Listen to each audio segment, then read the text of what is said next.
Well, I remember very specifically, it's a hot September afternoon, and I'm a rookie in the car. My FTO is with me. We're driving around and patrolling the bad side of town. Government housing complex. There was a 7-Eleven that sat right in the middle of that government housing project. Had a lot of crime that took place there, so we patrolled it quite a bit.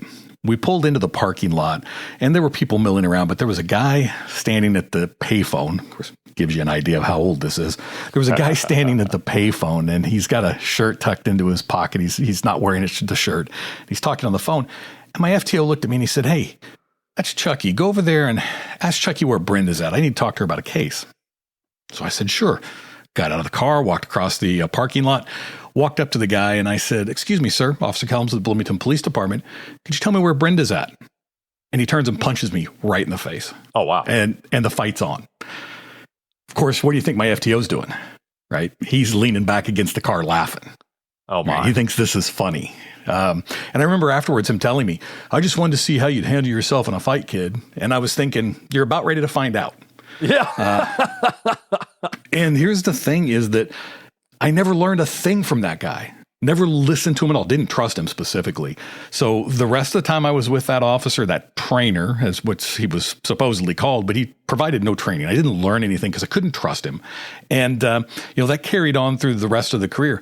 Even as, later on as a supervisor supervising that officer, I knew he wasn't any good and had to deal with all those various problems. So that was, a big slap in the face. And I actually learned a lot of the things not to do when I was a trainee that I tried very hard not to have happen when I became an FTO. Welcome to Hey Chaplain. My name is Jared Altick, and I'm a chaplain with the police department. My goal with this podcast is to give police officers more encouragement than what they usually get. Experienced police officers have an abundance of wisdom, but they don't always have an avenue to share it, and this show serves that purpose. I cover a wide variety of topics, and I talk to a wide variety of cops, from the LAPD to Scotland Yard. The guests on Hey Chaplain are going to help you confidently navigate through all of the ups and downs that come with a law enforcement career. Please make it your goal today to share this podcast with one other person. That's how podcasts really grow. Tell someone that you listen to Hey Chaplain, explain how and where on their phone to get it, and send them a link to your favorite episode. And top priority, tell them why you feel Hey Chaplain has made a difference for you. Today, we are talking about field training officers and the FTO programs that train police officers once they are on the street. Our guest today is Steve Kellams from the Blue Canary podcast. Steve is a retired police officer who has taught hundreds of police departments in regard to field training issues and how best to run an FTO program, and he is a past president of the National Association of Field Training Officers. We're going to begin the episode by going back to the story that Steve told in the opening, where an FTO set him up to get into a fight with a citizen and then sat back and watched to see how tough he was. Here's Steve Kellams. I never learned a thing from that guy. Never listened to him at all. Didn't trust him specifically. So the rest of the time I was with that officer, that trainer, as what he was supposedly called, but he provided no training. I didn't learn anything because I couldn't trust him. And, that carried on through the rest of the career. Even as, later on as a supervisor supervising that officer, I knew he wasn't any good. I've thought about the motivation. Why would an FTO do that to their trainee? Why would you put them in danger? Why would you set them up? Why would you potentially betray their trust? And part of it, it seems that the effort is to evaluate the manliness or the toughness or some other quality, but it's all about evaluation. And it seems like the emphasis should be on training. We can evaluate after we train. Absolutely. And that's the thing. You're 100% correct. You should always train first and evaluate second. Evaluation is a necessary component of it, Sure. but it is the secondary component. train first, evaluate second. And you're 100% correct, is this concept, this idea that we're going to test their manliness, that we're the gatekeepers to law enforcement, that if you can't measure up, then I don't want you here. I need to know how you're going to handle yourself in a fight, kid, because one of these days we'll get in one. And the reality is, let's teach them how to handle a critical incident so that they'll do it well later on, as opposed to just seeing if they can on their own. All that does is set up very confrontational learning experience or lack thereof learning experiences.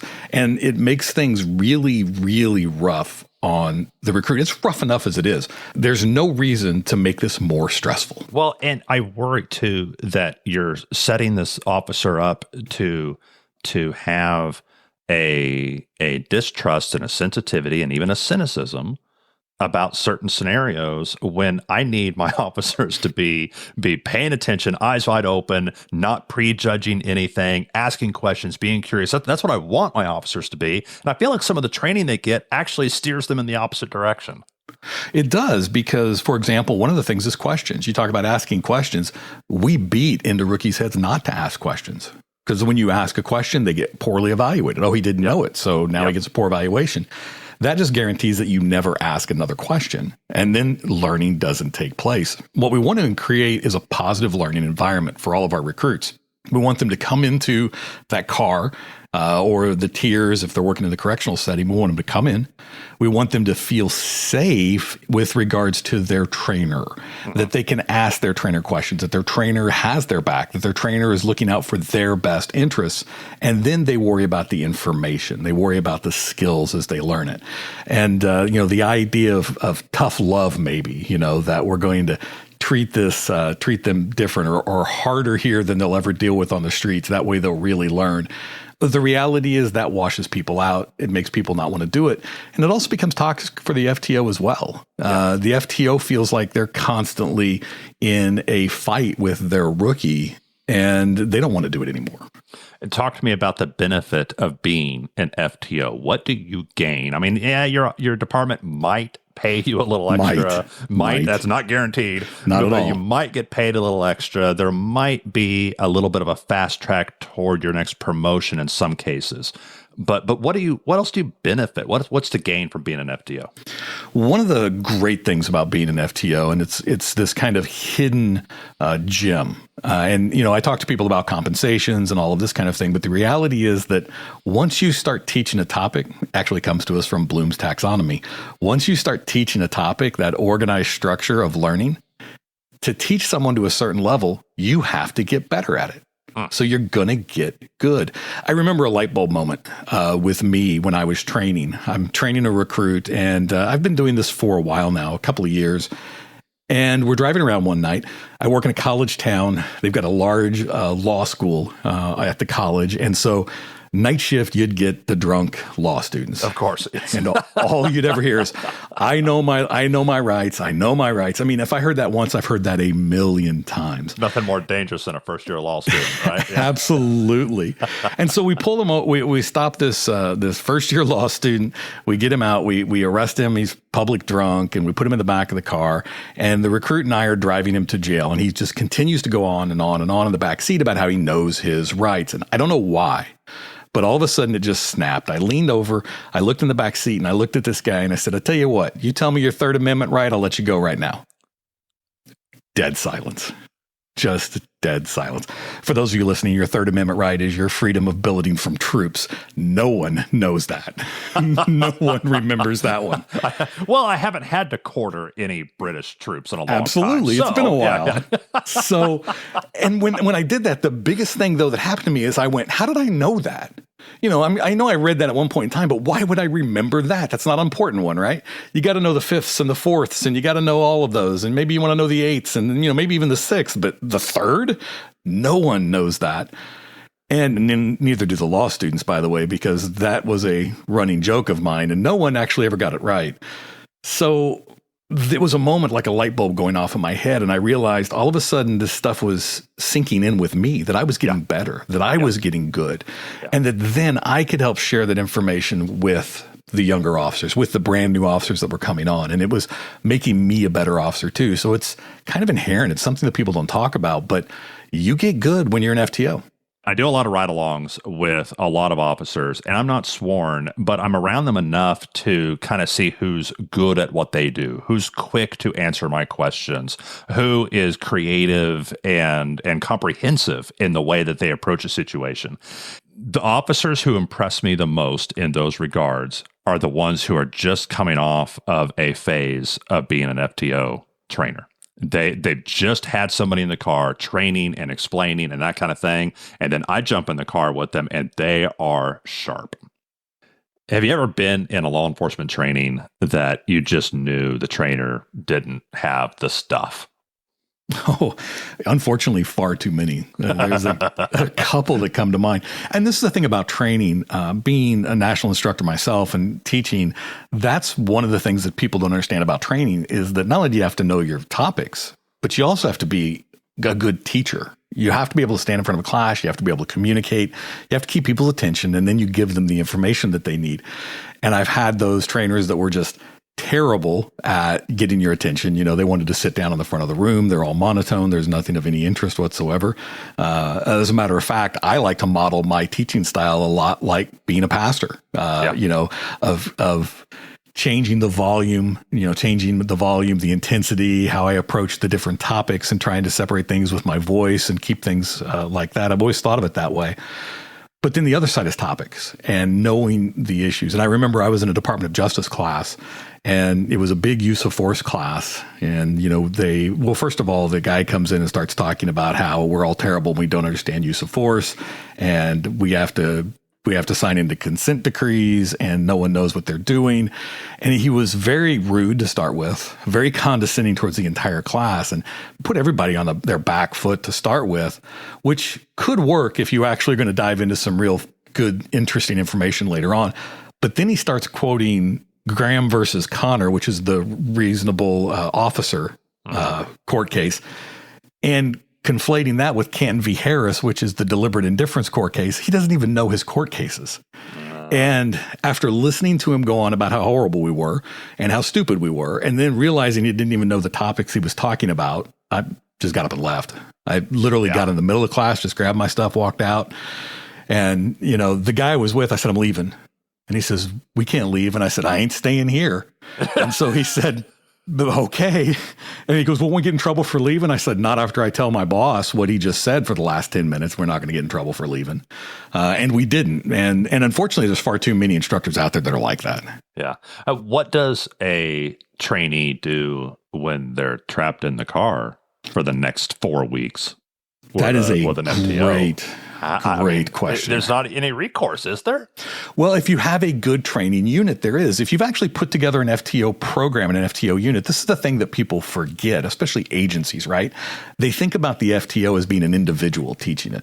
They're not. They're part of the unit. They have other FTOs. They're supposed to work together. We have FTO meetings. We need to be consistent in our grading and our training. And then with that, FTO managers or supervisors need to be evaluating the FTOs, make sure that they're doing the things they're supposed to be doing. And then they would be the person when the recruit has personal issues with the FTO or some things are going on in that car that they don't understand or they're not happy with, they can go to that FTO manager, talk to them about it, and changes can be made or not, depending on what that FTO manager finds out with regards to what's really happening.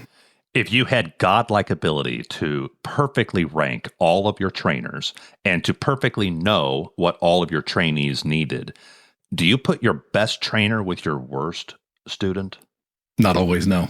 Why? As a matter of fact, depending on circumstances, I may very well put my worst trainer with a worst student so that my worst trainer will get better. Okay. See, what happens is a lot of times from the FTO programs, the early phases, the beginnings, the first couple of weeks, that's the hardest. That's where all the training's taking place. It's some of the hardest. That initial instruction is very difficult to do. Well, we always put our good FTOs there. What we do is burn them out. They do 2 or 3 guys in a row like that. They're like, I'm done. I'm tired. I don't want to do anymore. When you get towards the end of a training program, usually a phase 3, they're 8, 9, 10 weeks into the program. That's really fine tuning at that point. They've got a lot of the basics down. It's actually pretty easy to train there. So usually we put our worst FTOs doing that. Well, what you're doing when you do that is you're just guaranteeing your good guys will get burned out and your poor FTOs will continue to be poor FTOs. So mix them, match them, give them different challenges. And a lot of times I will make decisions about who an FTO or recruit will be with based on things like personality, skill sets, what they actually need. And that goes for both the FTO and the recruit. When you're looking for good training, what is it that I'm looking for? If let's say my department, I'm going to be an FTO and my department says, go find training. What am I shopping for? Well, just like I said at the beginning, not all training is the same. So you've really got to vet this training out, and you got to kind of know what you're going to what class you're going to take. There are a lot of different FTO programs out there. I just used air quotes for those of you that are listening on the radio. several different models. Some going back several decades, some brand new. Absolutely. So, and now here's the thing is a lot of people will say things like the San Jose model, oh, it's old, it's no good. Just because it's old doesn't mean it's bad, from a guy with a lot of gray hair. It's a fantastic, excellent model. In my opinion, it's the only one that was created utilizing a scientific method, and it is the one that is still consistently good today. Some of the other models are kind of created haphazardly based on specific needs or whatever the catchphrase of the day is. A lot of times, their response to a particular circumstance. Instead of going back to the original scientific-based model, would actually solve the problem if you knew how to run it. And this is where training becomes very important. So I love the San Jose model. I kind of always encourage that as a base to get started from. You can make modifications in that if you understand it. And I think that that's really important to understand as well. And then ultimately make sure that you're on the same page as the rest of your department. What happens is many departments will go, oh, there's FTO training over here, so I'm going to send you. Except this FTO training may be for an entirely different model than the one you're using. Yeah. And so then the officers come back and they're very confused because they were taught to do a PTO model training. And this is a San Jose model program, or it's a narrative-based model style. And we're using task reference numbers over here. And so now they're not sure what they're supposed to be doing. And a lot of that is poor leadership and poor organization at the department level. They don't even know what program they're running, and they don't know why they're running it. But fortunately, that's the only place in the department where there'll be bad communication. Correct. And everything else is perfect. Right. And so let's say you have internal training. Let's say your department's large enough that they do the FTO training in-house. Maybe they bring in experts or even have more senior people teach it themselves. Again, what am I looking for? If I get my training in my department, then do I know, how can I trust I've had enough? Should I go do some on my own? I have no problem with internal training. I got my start doing internal training at the department.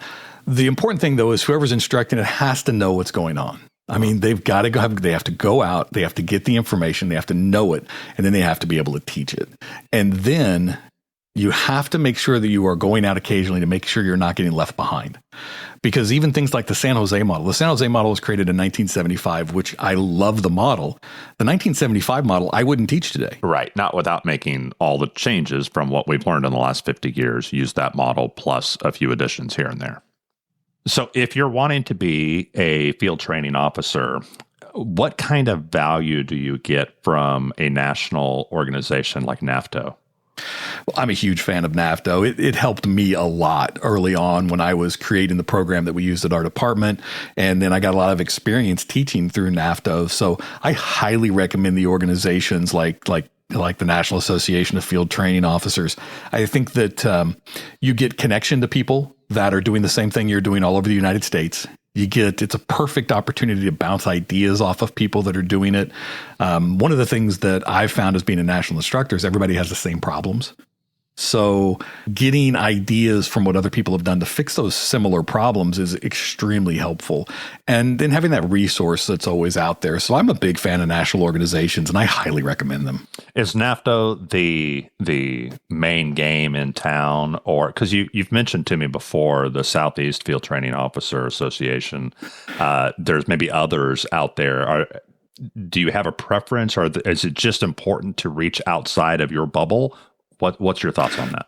I think it's important to reach outside your bubble. I think that's the key. Now, NAFTA was one I specifically worked with. I've managed to serve on the executive board and as a president for that organization. So I really like that organization. But Southeastern Field Training Organization's one that's started here fairly recently. I'd say in the last 5 or 6 years. They're having some conferences. They've got a lot of interesting things going on there. So I would definitely look at what they've got going on and reaching out. See, nothing says you can only be a member of one. Right. Be a member of all of them. Gather all of that information, and you may even have some regional ones or state ones across the United States. I know that several states are now starting to get into the FTO concept a little bit more. We're seeing places like New York and Connecticut that are starting to add field training concepts into some of their initial training requirements for the state. So that's kind of interesting, and you may see some of these state organizations pop up. Just get involved with anybody out there trying to promote and foster the field training concept because it's incredibly helpful. Let's go back and talk about the actual on-the-ground experience of being a field training officer. The tendency is to teach how to be a police officer. What's missing? The whys. The why is the biggest thing that we're missing in field training across the United States. And it's one of the things that in my classes that I try very hard to emphasize is that we do a good job across the United States of teaching officers how to do things, how to search a building, how to do an unknown risk traffic stop, how to write a ticket, how to take a case report. What we don't teach them is why we're doing that, why that's important, why it's necessary, and why it's needed. We don't assume that a brand new rookie knows how to do a traffic stop. We bring him in, we teach him how. But we seem to assume that rookies know how to be a good, right person and how to make good, ethical decisions under stress. That's a topic that we don't discuss or talk about. We feel like it's not our place. We feel like it was their parents' place to raise them to be a good or right person. Maybe we feel like it was their religious figure, a pastor, a priest, someone to teach them to be a good or right person.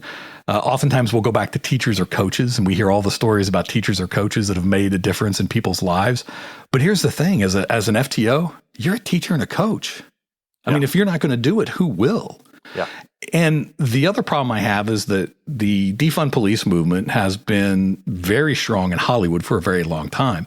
You can't find positive law enforcement role models on television. They don't exist. Yeah. And so when you hire a brand new recruit and bring them in your police department, where did they learn what it meant to be a cop? Watching TV. And trust me, those are not the behaviors we want to see out of our police officers. Because the Hollywood thinks that we have anger management issues, that we are misogynist, that we are addicts. They're all a powder keg about to explode. Absolutely. And we love to break the law to enforce the law. And that's what they push over and over again. None of that is true. None of that is true. We can't do this job through hate. We can't do that through hate. Hate does not let you go into a building and search it when you believe somebody's hiding inside. Hate does not make you run into a burning building to save someone. Hate does not let you run to the sound of gunfire. You won't do that out of hate. You only do that out of love. You have to love the people that you police. You have to love the community you work in. You have to love the people you live with and work with every single day. Love lets you do all those things. And that's what we need to be teaching our people. That is a beautiful way to think about that. Steve, what is your website? How can people get a hold of you? BlueCanaryConsulting.com.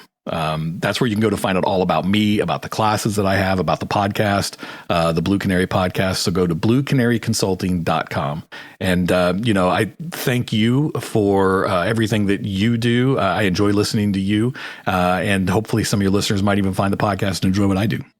I found your podcast years ago, went back and listened all the way through the entire back catalog and everything you've produced recently. It's really good stuff. Steve, thank you for being on the show today. My pleasure. I want to thank Steve Kellams for being on the show today. And I'm really excited to bring him back because I have some more FTO questions, and he is my FTO subject matter expert. And definitely tune in to his podcast, Blue Canary. I really have listened to every episode, and it was valuable to me. There were some topics that he discussed and some interviews that he did that helped me understand law enforcement culture better. And it would be a good show to sprinkle in here and there between episodes of Hey Chaplain. On the next episode of Hey Chaplain. If that tension is going on at home when the first responder comes home, it's going to just be like a load that is waiting at the door for them to come in. They're going to know something's not right. Yeah. Okay? So what we recommend is that the spouse in this situation, this scenario, the wife, sends what I call a warning shot to her first responder husband. And all that is a quick text that said, Johnny got into some trouble at school today, or Johnny had a problem at school today, and we're going to need to talk with him about it after you get home. And then first responder husband understands, okay, I get home, I got to decompress, but then I've got to deal with this issue.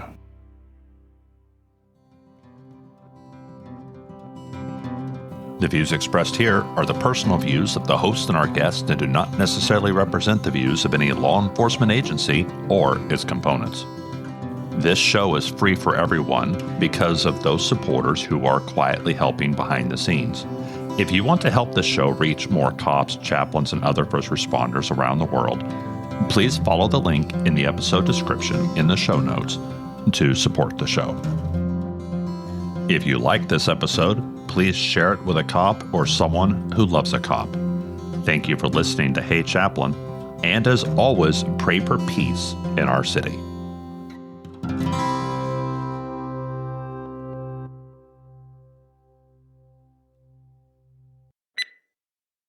Yeah, my tree cutting story. I had when I was in high school, I had a buddy on the football team that he was helping his uncle cut down a tree, and he said, he called from his house phone. He's like, "Hey, come over and help." And I said, "Sure, I'll come help."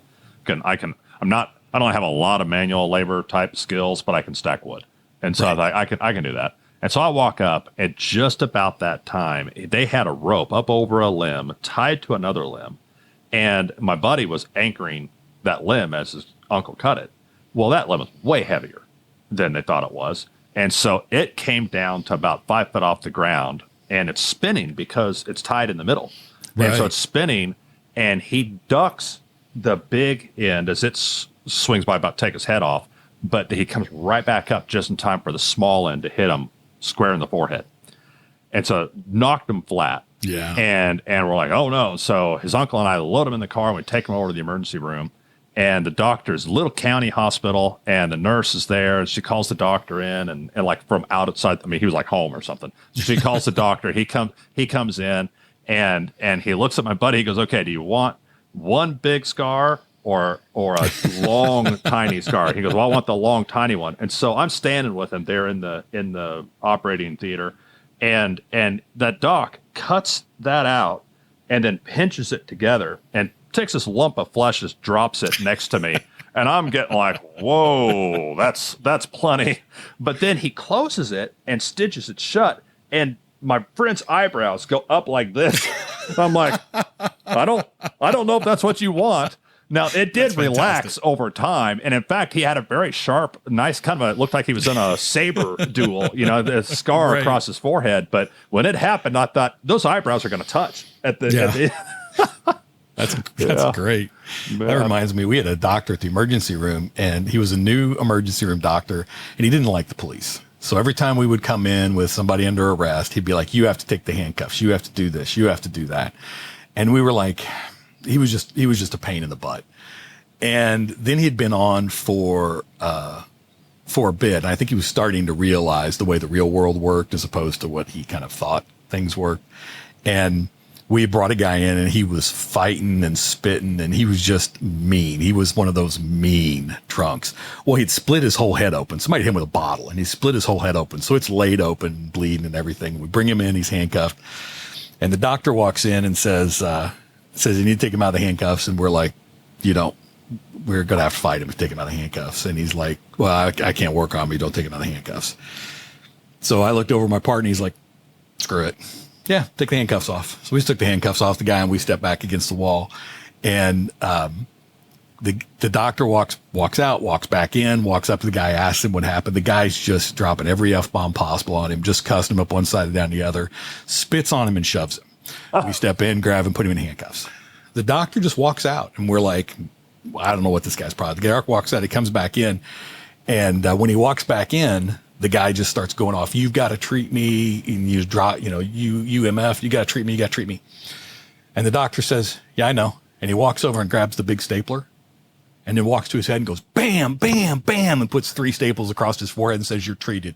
Looks at us, says, "You can take him to jail."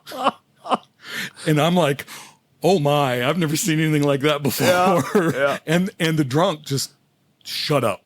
I mean, he just was like in shock. He didn't say another word. We got him booked into jail. Man, 3 staples across his forehead. He's treated.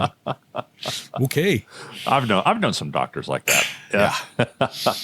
We never had a problem with him after that. He never asked for guys to be taken out of handcuffs. The drunk or the doctor? Fine. The doctor. The doctor was totally fine. Yeah.